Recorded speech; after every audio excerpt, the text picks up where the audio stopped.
नमस्कार किसान भाइयों, आज के इस वीडियो के अंदर आप सभी का स्वागत है। किसान भाइयों, आप जब भी आपकी फसल के अंदर कोई खाद देने की सोचते हैं तो सबसे पहले सवाल आता है कौन सा ग्रेड दें, क्वांटिटी कितनी रखें और क्यों रखें। तो ये सभी सवालों के जवाब आपको आज के इस वीडियो को देखने के बाद मिल जाएंगे, लेकिन उससे पहले वीडियो को लाइक जरूर कीजिएगा। और चले बिना किसी देरी के शुरुआत करते हैं, कौन सी खाद कौन से समय और कब देनी चाहिए। तो इसका उदाहरण हम पहले समझ लेते हैं कि भाई आपको पता है ये चीज क्या है, नहीं, ठीक है। ये है शुरुआत, ठीक है, ये शुरुआत और ये अंत समझ लीजिएगा। और साथ ही साथ यहाँ पे कम और इसमें ज्यादा समझ लीजिएगा, ठीक है। तो जब भी शुरुआती वाली अवस्था में देखो यार, आप पहले हम हमारा उदाहरण लेके, जब हम छोटे रहते हैं तब शुरुआती वाली अवस्था में रहते हैं तो हम क्या करते थे, कम खाना खाते थे। और अब जैसे जैसे बड़े होते जा रहे हैं, हम अंत की तरफ जाते हैं तो हमारा खाने का जो भी एक मात्रा है वो बढ़ता जाता है। तो ये इस तरीके से मेजर किया जाता है, ठीक है। लेकिन हमारी फसलों में क्या होता है कि जब हम प्लांटेशन करते हैं तो प्लांटेशन करते वक्त हम फर्टिलाइजर जो देते हैं वो सबसे ज्यादा देते हैं, ठीक है। फिर फ्लावरिंग में क्या होता है तो थोड़ा फ्रूटिंग आना स्टार्ट होता है तो फर्टिलाइजर उसमें भी थोड़ा बहुत जाता रहता है। लेकिन जैसे ही अगर मार्केट में कोई दाम गिरने की न्यूज आ जाती तो हम फर्टिलाइजर वहां पे बंद भी कर देते या फिर कम से कम देने की ट्राई करते। ये हमारा ये तरीका रहा। तो क्या ये रूल जैसे हमारे इंसान के अंदर लागू होता है कि भाई बचपन में हम खाना कम खाते थे और अभी ज्यादा खा रहे हैं, क्यों खा रहे हैं? क्योंकि जैसे जैसे हमारी शरीर की जो भी जरूरत है एनर्जी की वो ज्यादा बढ़ती रहती है। क्या वो फसल में नहीं होता है? जी होता है। शुरुआत में आपकी फसल कितनी पत्तियों के ऊपर रहती है? 3 पत्तियों के ऊपर, 4 पत्तियों के ऊपर। और भाई अंत के अंदर भाई वो कितनी ढेर सारी पत्तियां रहती है। तो इन पत्तियों के लिए आप इतना ढेर सारा बेसल डोज डालते हो तो भाई अंत तक उसकी रिक्वायरमेंट कितना रहेगा।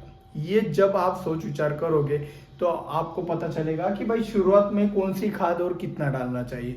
तो ये भी आपको समझ नहीं आया है तो एक सिंपल वाला उदाहरण दे देता हूं, आप समझ लीजिएगा। भाई ये 2 लड़के, ठीक है, एक 5 साल का है और एक 25 साल का है, समझ लो उदाहरण के तौर पर। तो 5 साल वाले जो लड़के को लड़के का खाना इसको दे दिया गया और 25 साल वाले का खाना इसको दे दिया गया। तो ये सही होगा? बिल्कुल नहीं, बिल्कुल गलत होगा। 5 साल बच्चे के लिए तो अच्छा ही है, कोई बात नहीं, उसको जितना खाना चाहिए उतना तो मिल जाता है। लेकिन 25 साल वाले का जो भी एक खाना है वो ज्यादा होने के कारण, उसको खाना कम मिलने के कारण वो काम नहीं कर पाएगा। तो यही हमारी फसलों के अंदर हो जाता है कि जब हमारा प्लांट्स 5 दिन का रहता है तो 5 दिन में हम बहुत सारा बेसल डोज के अंदर डाल देते हैं, बहुत सारी चीजें जो हमारा पूरा एनर्जी है पैसों का या फिर फर्टिलाइजर का, सब कुछ हम डाल देते हैं 5 दिन के पौधों के लिए। और जब एक्चुअल में जरूरत होती है उसको 30 दिन बाद, 40 दिन बाद, तब हम क्या करते हैं, सिर्फ दे देते हैं भाई 12 61 13 40 13 52 34 एनपीके का ग्रेड देते हैं, कुछ कैल्शियम नाइट्रेट बोरान देते हैं। और तब आपने एक नोटिस किया होगा कि भाई ये फर्टिलाइजर दे रहा हो, फसल कोई रिएक्शन ही नहीं दिखाई दे रही है, बढ़ नहीं पा रही है। तो वहां पे एनर्जी जो होती है वो पड़ जाती है कम। और वहां पे ही अगर आप ये जो पहला वाला बूस्टर डोज देते हैं ना ज्यादा मात्रा में, वही डोज की आवश्यकता रहती है मध्य अवस्था में और अंतिम अवस्था में। इस बात को आप अच्छे से समझ लीजिएगा। ये चीज अगर अच्छे से समझ आ गई तो आप समझ पाओगे कि भाई कौन सी खाद कौन से समय और कब देना चाहिए, ठीक है। ये बहुत जरूरी चीज है, समझ जाइए। जब पौधा छोटा रहता है तब उसकी एनर्जी की रिक्वायरमेंट बहुत कम रहती है। आप सिर्फ स्प्रेइंग के द्वारा भी उस एनर्जी की रिक्वायरमेंट की जो रिक्वायरमेंट है उसको कंप्लीट कर सकते हैं, सिर्फ स्प्रेइंग द्वारा, जब पौधा छोटा रहता है। लेकिन पौधा जैसे जैसे बड़ा होता जाता है वैसे वैसे उसको जो खाद की मात्रा है वो बढ़ती हुई चाहिए, आपका जो एप्लीकेशन है वो बढ़ता हुआ चाहिए। तो यहाँ पे एक चीज बन जाती है कि भाई बेसल डोज डालना अच्छी चीज है या फिर बुरी चीज है। तो बेसल डोज डालना बहुत अच्छी चीज है, लेकिन बेसल डोज के अंदर ऐसी चीज होनी चाहिए कि जो शुरुआत से लेकर अंत तक आपके फसल के अंदर काम कर सके। अगर बेसल डोज के अंदर आप देखो फॉस्फोरस भी लेना है तो लंबे समय के लिए काम करने वाला चाहिए। पोटाश भी लंबे समय के लिए काम करना चाहिए। आप कोई कीटनाशक लेते हो तो वो कीटनाशक भी ग्रैनुलर फॉर्म में लंबे समय के लिए काम करने वाला चाहिए।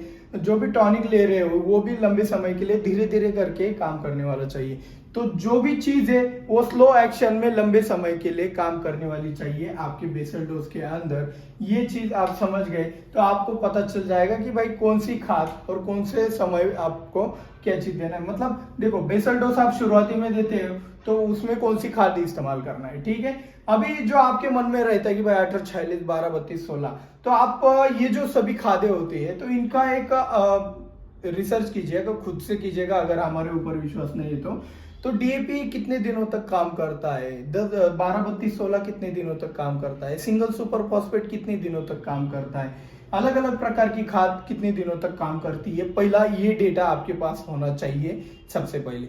दूसरी बात क्या है, इसी के साथ साथ आपके पास क्या होना चाहिए कि भाई कौन सी अवस्था में कौन से फर्टिलाइजर न्यूट्रिएंट की ज्यादा जरूरत होती है। जैसे कि शुरुआती वाली अवस्था में थोड़ा सा हल्का सा नाइट्रोजन ज्यादा लगता है फॉस्फोरस की तुलना में और पोटाश सबसे कम लगता है। वही आप मध्यावस्था में आ जाते हो जब फ्लावरिंग और ब्रांचिंग और आपका फ्रूट डेवलपमेंट का स्टेज रहता है, तब फॉस्फोरस सबसे ज्यादा लगता है नाइट्रोजन और फॉस्फोरस की तुलना में।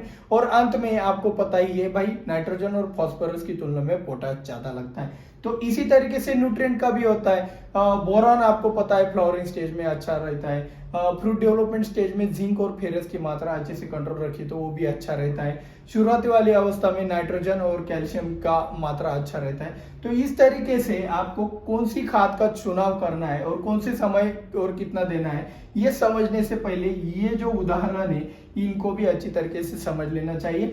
सिर्फ बेसल डोज का सिस्टम बना दिया है तो आप चला रहे हो, ये कंसल्टेंट लोग भी अगर कोई देख रहा है तो उसको भी ये चीज समझ लेनी चाहिए कि भाई बेसल डोज का एक्चुअल मीनिंग क्या है। सिर्फ हाँ ये 12, 32, 16 ये हो गया वो हो गया, ये सिर्फ देने से काम नहीं बनने वाला है। इन सभी चीजों के ऊपर सोचना बनता है। अगर सोचना बनता है और इसके आगे की ये तो शुरुआत थी, ये सिर्फ ट्रेलर है कि इस तरीके की सोच तैयार होनी चाहिए। इसमें और भी गोता लगाकर अगर आपको समझना है तो इंटरेस्ट दिखाइए, कमेंट करें कि भाई खाद कौन सी और कौन सी समय, ये चीज आपको समझ आ गई है। अब आगे में आपको कौन कौन से फर्टिलाइजर के ऊपर क्या क्या दिक्कतें, कमेंट कीजिए, हम आपको उसके ऊपर वीडियो बना देंगे। कमेंट करना भी जरूरी है और शेयर करना भी जरूरी है। और हाँ, फैमिली के अंदर एंटर होना है तो सब्सक्राइब के बटन के साथ साथ आपको बेल आइकॉन का बटन भी जरूर दबाना है। तो मिलते हैं अगले वीडियो में। जय जवान जय किसान।